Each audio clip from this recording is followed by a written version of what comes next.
Благословен Бог наш, всегда, ныне и присно, и во веки веков.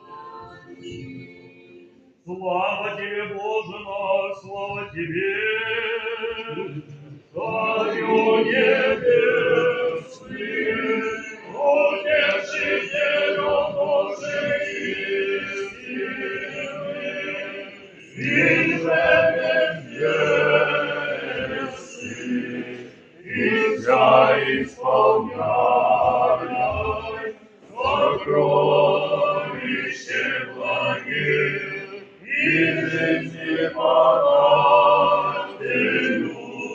приди все вещанных и очистенные от всяких скверных, и спаси блаженных